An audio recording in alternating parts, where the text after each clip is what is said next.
So if you're doing a lot of folk punk, you're wanting to kind of have that really rhythmic concept behind banjo now, in addition to the rolls. So what you want to do is starting to think about the chuck.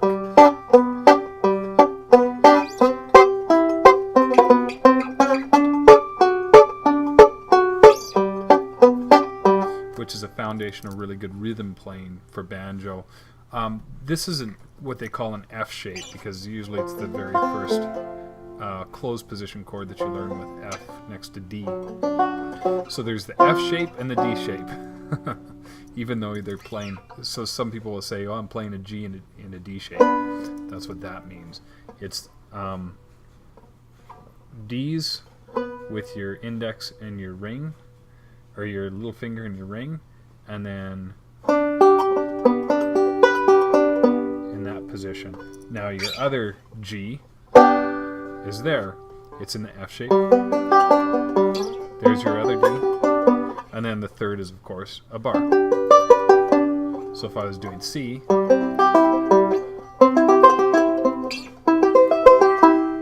and that's the D shape right there. And then up, there's D, D, and D. Now, why you play in closed position is you're vamping. You're doing that, which is hitting with the thumb, pinching with your middle and your index on the D and the B string, and then lifting up just enough to thud the note. And it gives a really nice percussive sound.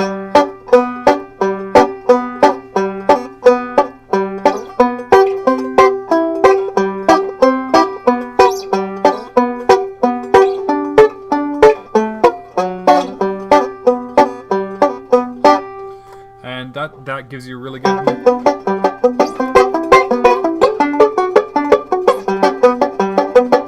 nice little percussive sound besides some hardcore punk. The other alternate you can do is you do a pinch, and then you play index, thumb, middle.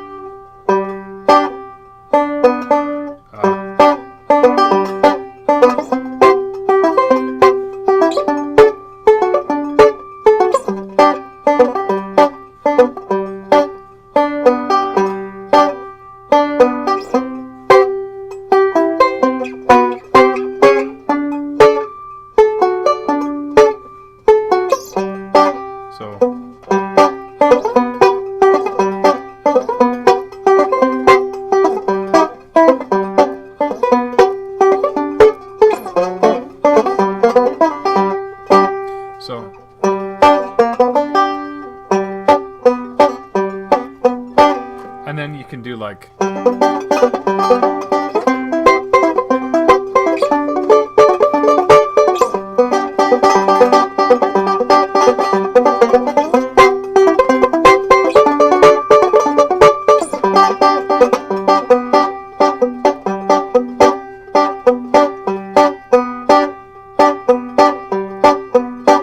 kind of a bit of a train sound.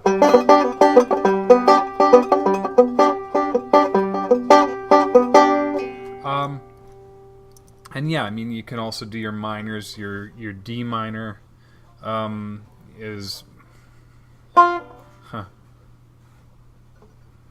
do I get this here? So it's cramming your fingers all in. 3rd fret. Basically, it's a bar, but you're just dropping. There's the full. Your other D minor is here. So it's like this, only dropping that one. And then there's your other D minor, which is just these two. 12th D, 12th D, and then just barring. So if you're barring those, right, it would sound.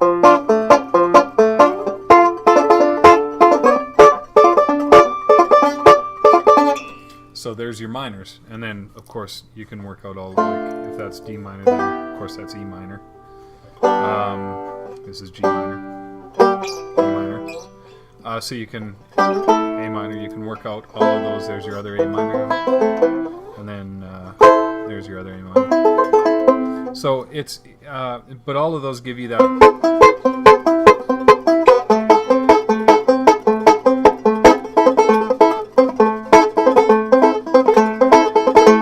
All those different percussive patterns, and it's a really nice driving rhythm behind it, especially if you get a drummer with a nice snare.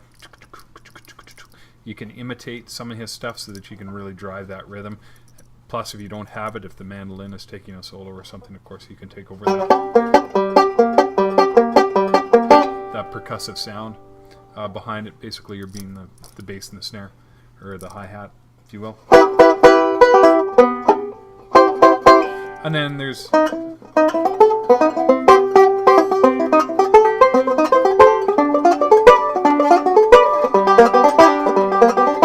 which is a boogie woogie beat. So that's a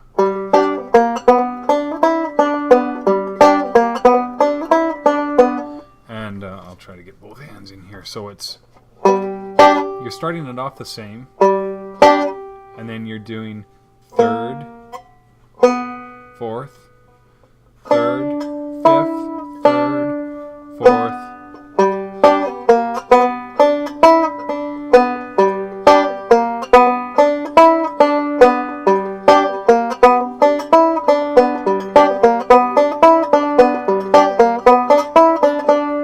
Or high.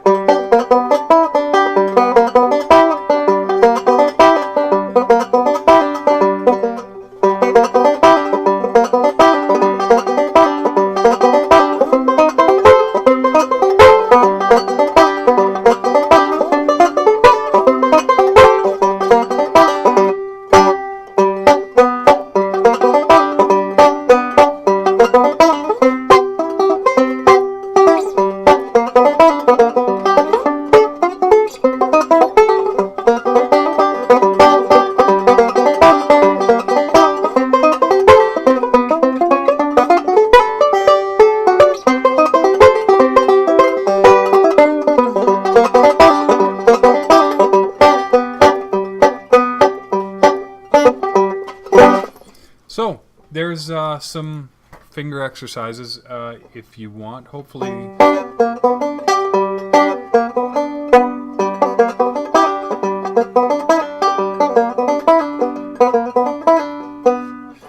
that makes sense for you. If you have any other questions, please feel free. I'll try to answer as much as I can. And as I rambled and make this like 8 minutes long, just like I always do. Yay! Happy picking.